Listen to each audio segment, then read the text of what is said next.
Vous avez voulu me faire du mal, mais Dieu l'a changé en bien.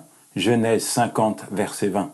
Avant d'arriver dans les palais d'Égypte, Joseph a dû passer par la case prison. Seul, abandonné de tous, il est resté fidèlement attaché à Dieu. Le rêve qui était sur son cœur l'avait scellé à tout jamais à son berger.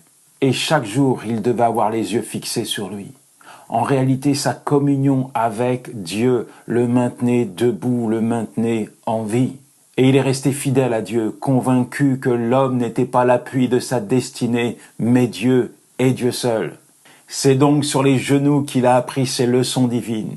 Oui, Dieu l'a formé, l'a travaillé, l'a façonné afin de le préparer pour devenir l'un des hommes les plus puissants d'Égypte. Mon ami, alors que tu es en train de marcher sur ce chemin qui te conduit à ton rêve, je veux te dire une chose, tu vas tomber, tu vas trébucher. C'est pas un souhait, mais c'est comme ça, la vie est faite ainsi. C'est pourquoi tu dois mettre toute ton attention, ton focus sur Dieu et sur Dieu seul, parce que c'est lui qui va te conduire vers ta destinée. Et même si parfois tu as l'impression d'être plaqué au sol, paralysé, ne plus avoir la force de bouger, n'oublie jamais que Dieu tournera les choses en ta faveur, il changera le mal en bien pour toi.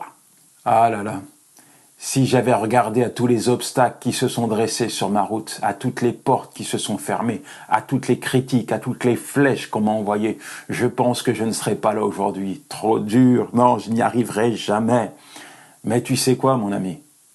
Il y a une chose que l'épreuve n'a pas pu déloger de mon cœur, c'est celle-ci. Dieu est fidèle. En fait, la fidélité de Dieu, je l'ai expérimentée dans les vallées les plus sombres de ma vie. Et c'est là, dans ces endroits sombres, dans ces moments d'isolement, que j'ai décidé de placer ma foi en lui, de lui faire confiance. Et je peux te dire qu'il ne m'a jamais, mais alors jamais déçu. Mon ami, quel que soit ce que tu subis actuellement, continue d'avancer. Le plan de Dieu n'échouera pas, il va s'accomplir dans ta vie. Le monde, la terre entière peut se dresser contre toi, mais il n'y a rien, entends-le, il n'y a rien qui ne pourra faire échouer le plan de Dieu te concernant. Joseph a été frappé, rejeté, vendu par ses frères.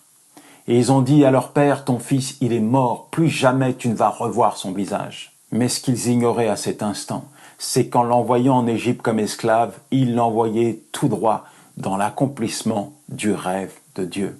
Alors mon ami, même si tu as l'impression d'être seul à la poursuite de ton rêve et de passer au pressoir de l'épreuve, sache que Dieu est avec toi. Il t'aime et il déplacerait les montagnes pour te faire entrer dans ta destinée.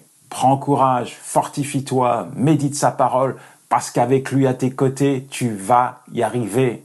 Et garde au plus profond de ton cœur cette vérité. Toute chose concourt au bien de ceux qui aiment Dieu. Romains 8, verset 28.